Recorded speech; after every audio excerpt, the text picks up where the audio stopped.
আমাদের স্বাধীনতার বা মুক্তিযুদ্ধের ইতিহাসের দিকে তাকালে আমাদের কাছে মনে হয় যে আমাদের মুক্তিযুদ্ধের 9 মাসের মধ্যে আমরা এই দেশটাকে স্বাধীন করেছিলাম। 9 মাস জুড়ে আমাদের মুক্তিযুদ্ধ হয়েছিল। আসলে কি আমাদের এই স্বাধীনতার সংগ্রামের ইতিহাস কি এই 9 মাসেই সীমাবদ্ধ? না, আমাদের স্বাধীনতার সংগ্রামের ইতিহাস দীর্ঘদিনের।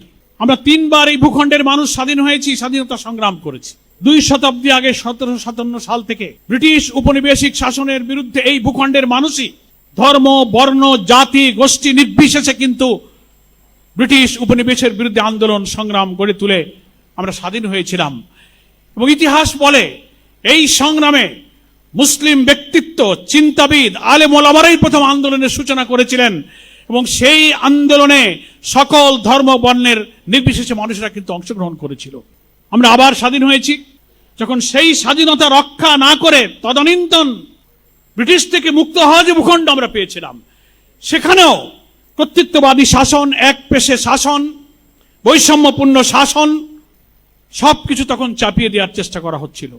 তখনই এই ভূখণ্ডের মানুষের মধ্যে ধর্মীয় চেতনা, মুসলিম জাতিসত্তাবোধ আমাদের জন্য একটি আলাদা ভূখণ্ডের চেতনার বীজ তখন বপন করলো। আপনাদের মনে আছে, ভারতীয় কংগ্রেসের সভাপতি ছিলেন মৌলানা আবুল কালাম আজাদ। তার একটা লেখা বই হয়তো অনেকে পড়েছেন, ইন্ডিয়া উইন্স ফ্রিডম।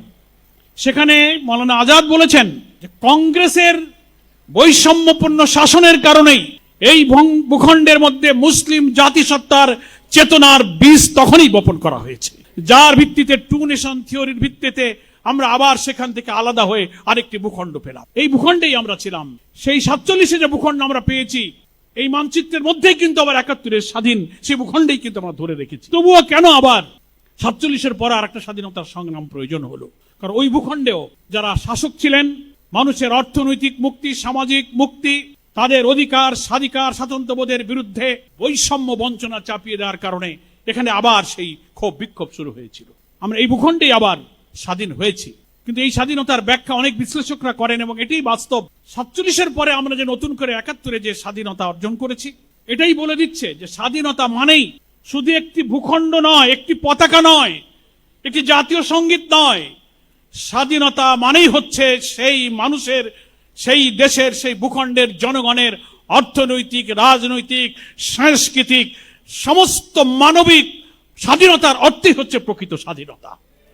সেই স্বাধীনতা হয়নি, সেই ভূখণ্ডেই আমাদের আছে।